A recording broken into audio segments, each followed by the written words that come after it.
Hey, welcome everybody. My name's Jon Clay, VP of Threat Intelligence at Trend Micro, and welcome to episode 19 of Trend Talks Threat Research. This week, I wanted to bring your attention to a new research report we just published that can help organizations that do a lot of coding. The report really covers real-world threats hidden in DevOps Minefield, and it's really looking at the use of environmental variables in your coding practices. And to sum up kind of the report is this statement: the greatest danger is that we adopted environment variables so rapidly that we didn't even consider examining their underlying technologies and somehow just intuitively deemed them safe. So we're going to look at that. I'm going to kind of give you a highlight of the report, but I definitely suggest you download the report and share it with your coding folks inside your organization, especially if you're doing cloud computing and utilizing a bunch of coders to do some cloud DevOps, because this research really shines a light into some pretty damaging practices that are going on there. So let's take a look at a couple of things. To understand the adoption of .env files in DevOps, we examined files sourced from VirusTotal and GitHub.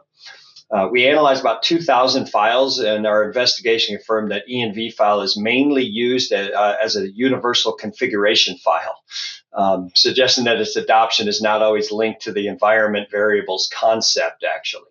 So a lot of coders are actually just using it as a config file versus what it was originally intended for.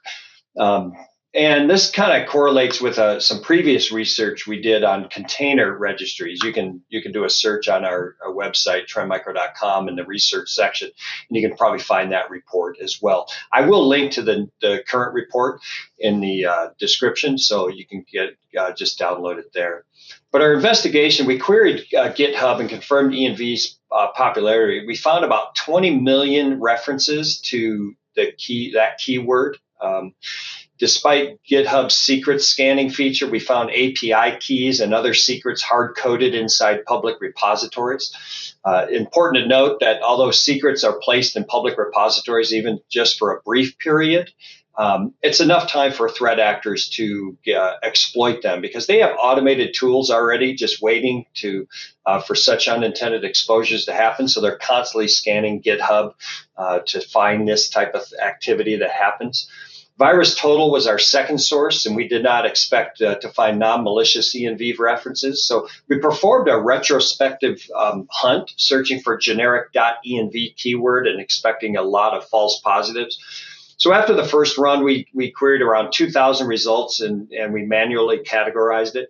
We sorted 1,500 samples as irrelevant to our research due to duplicates or false positives. We categorized 89 of them as malicious, and 25 referenced OpenAI API usage. The remaining 386 served as an env file usage analysis that we detail in that report. One of the things we also decided to do is set up a honeypot. So we created a HTTP honeypot to simulate a realistic DevOps project environment, intentionally leaking credentials through .env files to monitor and log access by adversaries. So the setup was chosen to mimic common security oversights in real-world projects. The honeypot was set from the 1st of March 2024 to the 15th of April in 2024.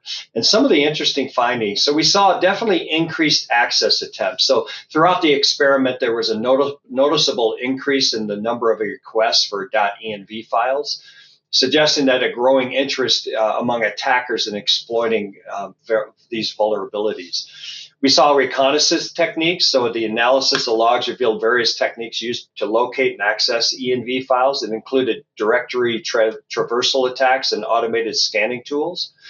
And then origin attacks. We actually, the requests originated from a very diverse set of IP addresses, which kind of led us to believe that there was a lot of actors out there all over the world that are looking into these types of activities and geographies out there. So what happens when attackers finally find the secrets? So to answer this question, we actually devised another honeypot that simulates a misconfigured cloud environment. So again, if you're doing cloud today, one of the biggest problems we've seen is that misconfigurations cause actors to be able to gain access to your cloud environment. And so this setup intentionally accepts cloud access tokens and IDs serving as bait to lure attackers. So we wanted to see what the attackers would do when something like this happens.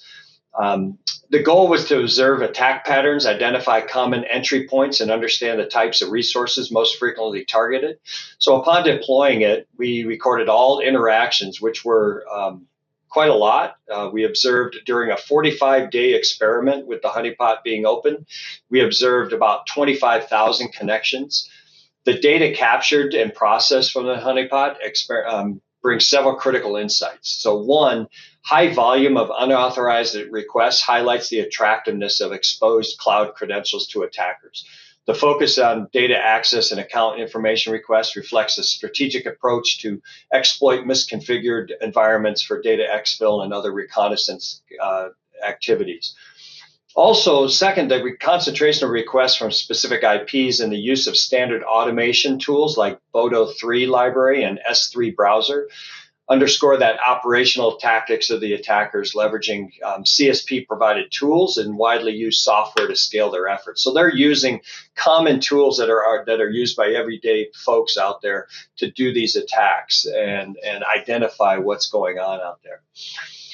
You know, since most code repository platforms perform secret scanning to avoid commits with sensitive information, we focused our research efforts on searching for production-ready code bases hosted and accessible over misconfigured platforms. So we performed queries in two different search engines, Shodan and Census, and it led us to discovery of about 1,754 unique hosts. We found 677,426 secrets among the 1,754 different sources. These are secrets that shouldn't have been in there in the first place. So obviously, this is a common practice, unfortunately, by organizations, and it exposes your secrets to adversaries out there. Some of the most confidential details that we found among the ENV files was private keys. We saw 440 instances of private keys being shared. 6,535 instances of AWS access tokens being available, 3,828 instances of Slack legacy tokens, and 74 instances of OpenAI. So those were some of the key findings that we had. Again, I recommend that you download the report. It'll go into a lot more details than I have here. But I do want to share with you some ideas on keeping secrets safe. So if you definitely, if you're coding in ENV files and you're coding in cloud platforms, you want to make sure your secrets are safe. So one, token permission. So overly permissive tokens are often the root of disastrous security scenarios. So even if you do everything in your power to secure the system, certain things are out of your control, unfortunately. And this is where you want to assume the breach paradigm comes from to limit further damage. So definitely look at your tokens and ensure your permissions are set up properly. Secrets hard coding. We should never hard code secrets inside files and store them in plain text, which is what we found in many cases. Developers should follow the security best practices, even in non-production environments, because again, these adversaries will go into non-production environments if they can gain access to those. Some alternatives you can do. So the greatest danger of ENV file is using it to store secrets. However, I know a lot of people will probably, and developers will probably disagree with us here. But in this case, ensure that your application runs inside a container and has an isolated process namespace. That can help you secure that a little bit more. Vaults certainly could be used compared to environment variables. Vaults could have performance penalties, though, for retrieving secrets. Thus, it makes it more sensible option for long-living processes to use vaults. And then the last one is proxies. Instead of passing secrets to the production environment, we can create a extra backend layer for communicating with third-party services. So it shields the secrets and implementation details from production environments. This is especially useful in applications where users can introduce vulnerabilities by encoding their content. So those are some of the highlights of the report, but you definitely should download the full report to get a lot more details. I recommend you share that among your developers in-house.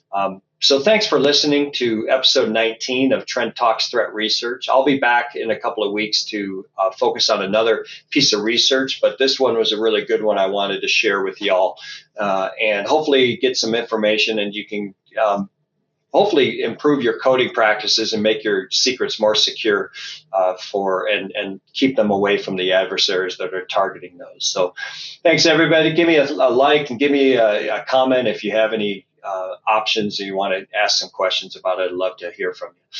So have a great day, and we will talk soon. Bye-bye.